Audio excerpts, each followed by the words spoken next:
guys, balik lagi sama aku, Kak Vira, kakaknya di channel aku ini. Hai guys, hari ini aku bakalan buat video tentang bahas-bahas kasus gitu. Sebenarnya aku nggak ada niatan banget buat video-video tentang bahas-bahas kasus gitu, tapi entah kenapa kasus ini bener-bener buat aku mikir keras banget sampai yang, hah? Gimana sih maksudnya? Hah? Kok bisa? Gitu. Jadi, langsung aja yuk kita bahas kasusnya. Kasus ini tuh bermula saat ditemukannya balita berusia 3 tahun di lantai 3 rumah multi-unit atau yang biasa kita sebut rumah susun pada tanggal 10 Februari 2021 di kota Gumi, Korea Selatan. Dan yang menemukan mayat balita tersebut tidak lain adalah kakek dan nenek dari si korban ini.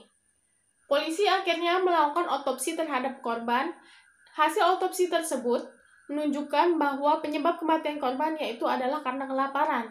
Dan polisi juga menyimpulkan bahwa balita ini meninggal 6 bulan sebelum ditemukan. Dari kejadian tersebut, polisi akhirnya menangkap wanita berusia 22 tahun berinisial Kim yang tidak lain adalah ibu kandung dari si korban. Ibu Kim ditangkap atas tuduhan telah meninggalkan dan melantarkan balita tersebut pada Agustus 2020. Untuk memastikan bahwa balita tersebut adalah anak dari Ibu Kim dan suaminya, polisi pun melakukan tes DNA. Setelah dicek, ternyata DNA si korban tidak cocok dengan DNA suami Ibu Kim ini. Akhirnya polisi pun beranggapan bahwa mungkin anak ini adalah anak dari suami barunya. Oke, biar nggak bingung, aku bakalan ceritain dari awal Ibu Kim ini nikah sampai ditemukannya bayi ini ya. Karena nanti asal-usul balita ini bakalan bikin kalian mikir keras banget. Jadi, Ibu Kim ini bertemu dengan suaminya pada usia 19 tahun. Nah, di situ dia pacaran nih. Nah, pacaran ternyata dia hamil di luar nikah. Nah, akhirnya nikah dong, karena kan udah hamil nih ya. Nggak mungkin lah nggak nikah, ya kan? Nikah, nah, keguguran. Nah, hamil lagi, keguguran lagi. Nah, udah 2 kali nih. Hamil keguguran. Akhirnya, dia hamil lagi yang untuk ketiga kalinya. Dan akhirnya bisa melahirkan dan punya anak yang yaitu si balita ini ya. Cuma masalahnya pada akhir 2019, gerak-gerik dari si Ibu Kim ini sangatlah mencurigakan guys. Karena ia sering banget nginep di luar rumah dan suaminya nggak sengaja pernah nemuin tes pack alias tes kehamilan gitu. Dan akhirnya suaminya ngecek Instagram Ibu Kim ini. Setelah dicek Instagramnya, ternyata Ibu Kim ini sedang selingkuh. Nah, selingkuhannya ini yang bakal jadi suami barunya nanti. Nah, karena sudah ketahuan selingkuh, akhirnya si suami memutuskan untuk bercerai pada April 2020 dan pindah rumah dari rumah yang dulu dia tempatin bersama Ibu Kim dan anaknya. Si anak akhirnya hanya tinggal berdua bersama Ibu Kim. Nah, dari cerita tadi, polisi itu curiga mungkin memang si balita ini bukan anak suaminya, melainkan anak suami barunya yaitu selingkuhannya itu. Jadi polisi pun juga melakukan tes DNA terhadap suami baru Ibu Kim ini. Dan hasilnya negatif guys. Si balita ini bukan anak dari suami barunya. Jadi bingung kan? Jadi ini anak siapa? Udah bukan anak suaminya, bukan anak selingkuhannya. Ini anak siapa? Jadi bingung kan? Nah, polisi akhirnya melakukan tes DNA terhadap orang-orang di sekitar si Ibu Kim ini. Dan hasilnya benar-benar mengejutkan polisi. Ternyata ibu kandung balita ini bukanlah Ibu Kim, melainkan si nenek dari korban ini. Ini nggak nangkep kan kalian, bingung kan? Jadi aku jadiin judul sinetron Indosiar ya. Ibuku ternyata kakakku, nenekku ternyata adalah ibuku. Nah gitu guys, bingung kan? Nah oke nih, berarti kalau misalnya si nenek adalah ibu kandung si balita, berarti si kakek ini bapaknya dong, ya dong. Nalar aja nih, pasti dong. Nah, tapi setelah polisi tes DNA terhadap si kakek, ternyata kakek ini bukanlah ayah kandung si balita. DNA-nya bener-bener gak cocok banget sama si kakek.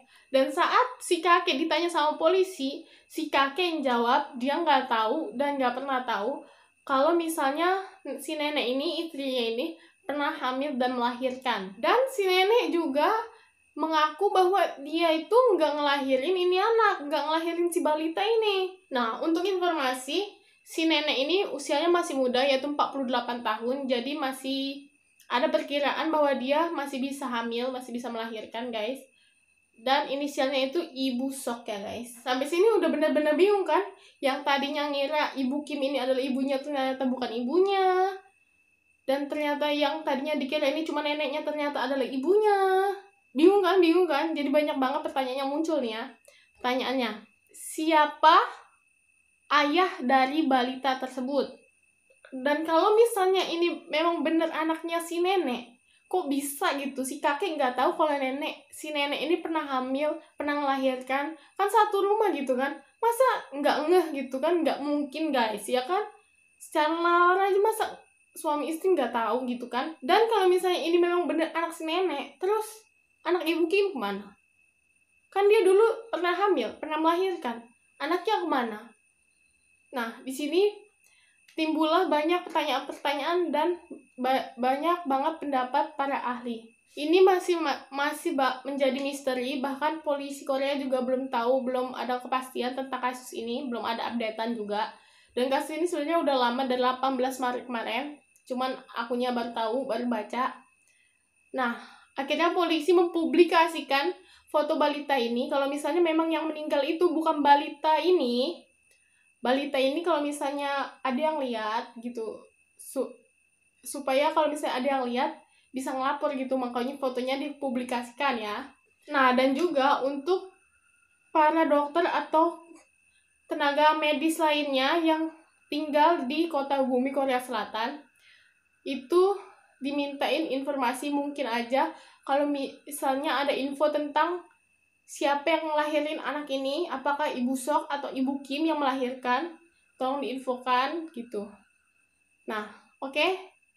Nah, di sini aku bakalan bacain pendapat para ahli tentang kasus ini. Aku bacain aja ya. Ada yang pendapat pertama, ada kemungkinan bahwa si Ibu Kim ingin membuang anak ini karena takut hubungannya Ibu Kim dan suami barunya ini memburuk. Tapi kan ini bukan anaknya, terus kenapa dibuang gitu? Kenapa nggak dibalikin ke nenek itu? Pendapat kedua, seharusnya anak umur 3 tahun, kalau dia ketakutan, kelaparan, membutuhkan bantuan, dia pasti nangis. Dan menurut suami pertama Ibu Kim, rumah lamanya itu, rumah dulu itu, kalau ada suara dari dalam, cukup mudah didengar sama orang luar. Misalnya, apalagi kan ini balita usia 3 tahun ya, guys. Kalau nangis itu berisik, pasti kedengeran lah di luar ya, guys. Oke, pendapat yang ketiga, ini berkaitan dengan pendapat yang kedua tadi. Mungkin balita ini udah nangis berjam-jam, tapi karena nggak ada yang respon, ngegubris, akhirnya dia kecapean dan berhenti sendiri. Soalnya aku dulu juga waktu masih kecil, kalau udah nangis pasti berjam-jam. Dan kalau capek, diem sendiri, dorong. Kalau udah capek, pasti diem sendiri dan tidur gitu kan. Nah, itu dia beberapa pendapat dari para ahli. Kalau misalnya kalian punya pendapat sendiri, kalian bisa tulis komentar di bawah. Oke, nah di sini aku bakal kasih tahu pendapat aku ya, guys. Pendapat aku dari yang aku udah bener-bener nguras otak banget tentang kasus ini. Dan ini bakalan bisa ngejawab pertanyaan-pertanyaan tadi. Oke, pendapat aku ya, guys. Sebenarnya itu emang bener Ibu Kim yang ngelahirin. Tapi ini juga bener DNA-nya DNA si nenek. Karena si nenek mendonorkan sel telurnya kepada Ibu Kim untuk melakukan proses bayi tabung. Kenapa ayah dari korban nggak diketahui? Karena mungkin sel spermanya diambil dari pihak kedokteran. Mungkin ada donor dari orang kedokteran gitu. Di sana ada stoknya gitu. Karena kan tadi ya, guys ya, di cerita awal si Ibu Kim ini hamil keguguran sampai 2 kali.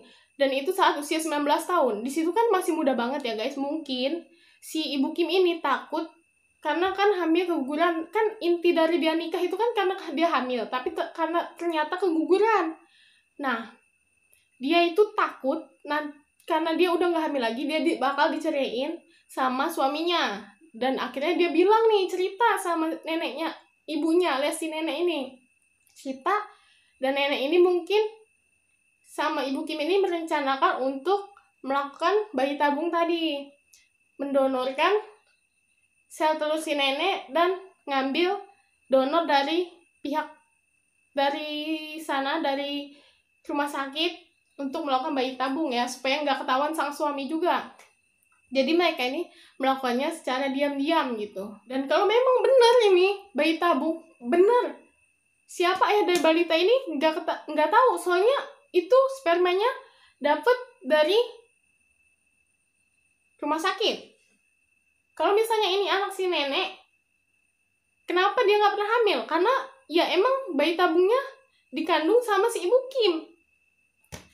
Nah, kalau Ibu Kim pernah hamil, kemana anaknya? Ini anaknya, tapi yaitu beda DNA karena sel telurnya bukan sel telur dari Ibu Kim, tapi donor dari si nenek. Makanya DNA-nya dari si nenek. Oke? Menurut kalian gimana guys? Teori aku emang agak ribet aku ngomongnya, aku juga agak bingung mau jelasinnya. Semoga kalian paham sama yang aku barusan jelasin.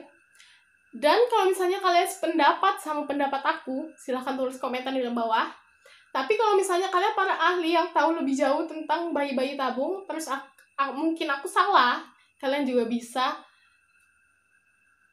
kok tulis komentar di bawah dan koreksi aku minta maaf. Tapi ya namanya ini kan pendapat ya, aku cocok logi aja gitu. Oke guys, gimana kasus kali ini? Bener-bener bikin keras banget kan? Jadi judul sinetron banget. Ibuku ternyata adalah kakakku, dan nenekku adalah ibuku. Pusing banget guys. Oke guys, sampai sini aja ya pembahasan tentang kasus ini. Mungkin kalau misalnya nanti ada updatean baru tentang kasus ini, aku bakal update lagi. Dan selamat berpikir guys, mungkin kalian ada yang tahu jawabannya. Oke guys, terima kasih sudah nonton video aku. Bye bye. Jangan lupa like sama subscribe-nya ya. Bye.